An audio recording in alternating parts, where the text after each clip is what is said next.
back at San Diego Comic-Con. A lot going on. We've got a bunch of people here from Arrow. Greg, you're coming out of a very successful season 1. Where do you go from there? You went very big in that finale. Yeah, I mean, we have, I think a lot of season 2 is actually a reaction to what happened in that finale. It's sort of like, in a way, that was kind of the pilot for season 2 and setting up a lot of stuff that I think people will sort of see start to unfurl in terms of, just where everyone goes from there. You know, Katie, your character, she's definitely trying to help make changes in this city, and this city needs help more than ever, given how things were left off. What is her next move, seeing what's happened to Starling City?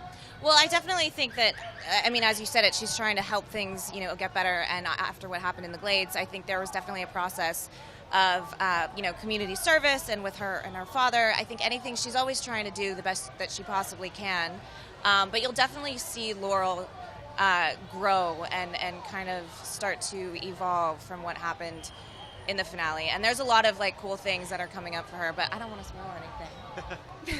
And David, it's been interesting for your character because he's not from the comics, yet he's really popped with people and he's really taken a strong place there helping Oliver. So going forward, I would think again he could be very crucial now that they need help more than ever. Yeah, we only have 2/3 of Arrow team here, right? We're missing Steven, so that makes us feel a little bad. But I don't know, Steven who? Oh yeah, right, exactly. Yeah, I mean, Diggle's involvement is still kind of mentor and ally and badass Yoda guy, you'll see more of that. There'll be more fisticuffs, I think, for Diggle, but also I think you see some of his backstory, how he's connected to Argus, and a lot more of his backstory, actually, which fans have really been asking about. So I'm glad the writers have kind of heard that and give us a little more of Diggle's backstory.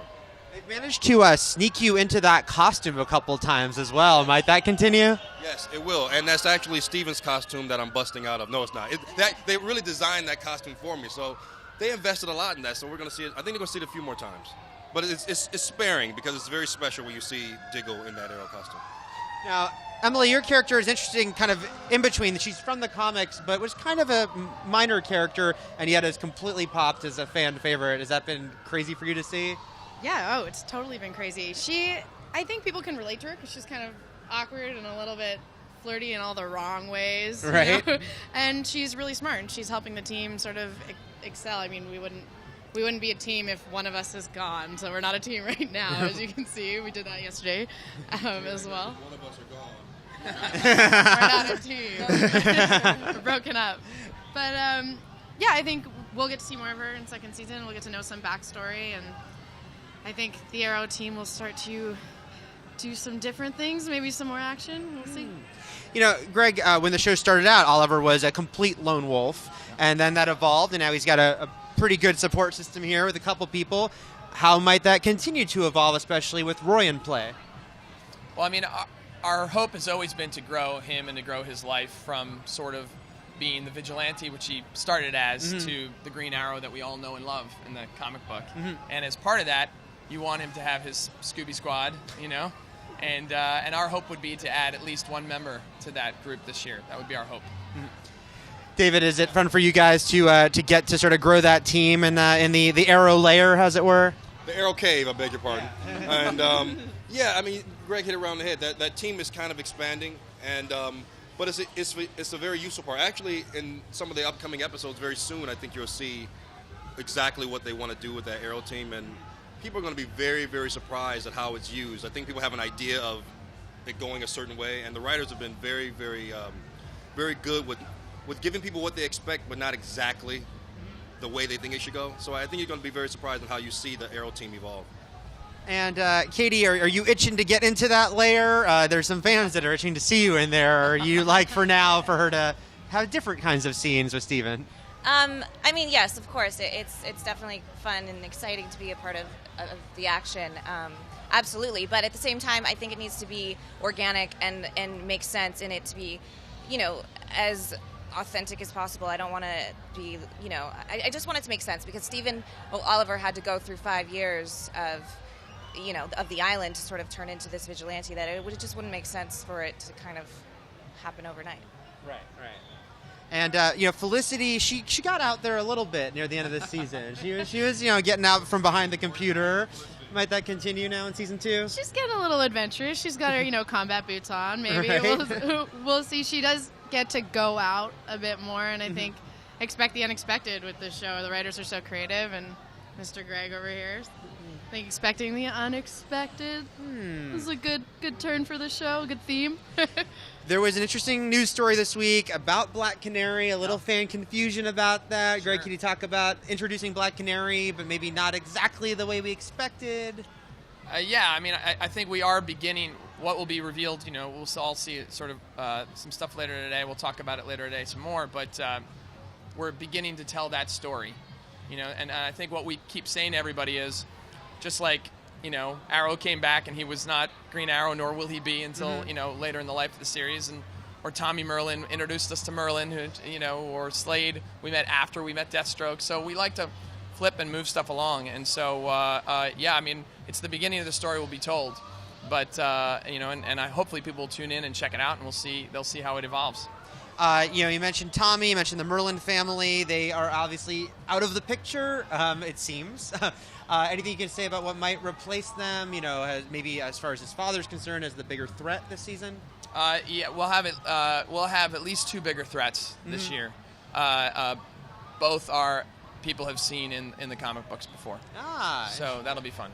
So you guys have been shooting for a few days now. Anything you can say about, for each of your characters, sort of where we pick up, anything you're excited for people to see in that premiere? Starting with you, David?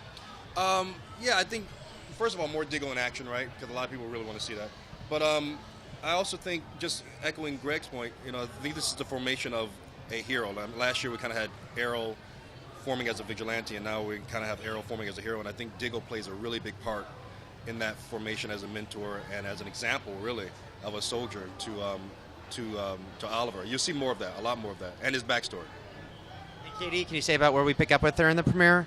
Yeah, you definitely get to see, again, sort of some time has gone by and there's been a lot of grieving that's gone on, but her sort of start to evolve, and the relationships that she has, with people are definitely on a different level after everything that happened during the finale. And it's all really good, new and exciting stuff, but you'll definitely get to see, some shifts in her relationships. And where does Felicity's next move in that season premiere? Well, we left Felicity feeling very small and sort of insignificant and a failure, and I think when we come back in season 2, there's a period of time that's passed, and I think she's still very lost, but she's making a strong effort to find herself and find other characters in the show, and hopefully solidify back into a more grounded state. And we got a casting announcement with Summer Glau going to be on the show. Can you talk about her character, Greg? Yeah, she's Isabel Rochev, the Senior VP of Acquisitions of Stelmore International. Okay. Very successful, clearly. Yeah, and she'll be fighting for control of Queen Industries. Okay. And that's about all I should probably say about that. But she'll be a continuing presence? She will be a regular presence in the show this year, yeah. So here's my question. We just had Man of Steel come out. Yeah. Is there any chance, on Arrow, they'll say something about Metropolis, something about the events of that, or do you see it as self-contained, or could it connect into all of that?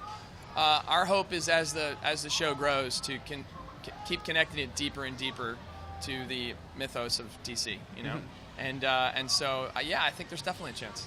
Because they just announced all those big DC movies, yeah. And I know Steven has said wouldn't it be interesting if that Oliver Queen could fit in? Is that something that you've said maybe one day? I think I mean that's obviously they all have plans and an organized philosophy of how they want to roll those things out. But yeah, we feel like we're part of the fabric of the DC universe and a proud part of it, and they've been awesome with us and letting us play with all the toys in the toolbox and and get going. Cool. Well, thanks a lot, guys. Have a great time at Comic-Con. Arrow is back in October for season 2. Thanks, and keep it locked here at IGN for plenty more from San Diego.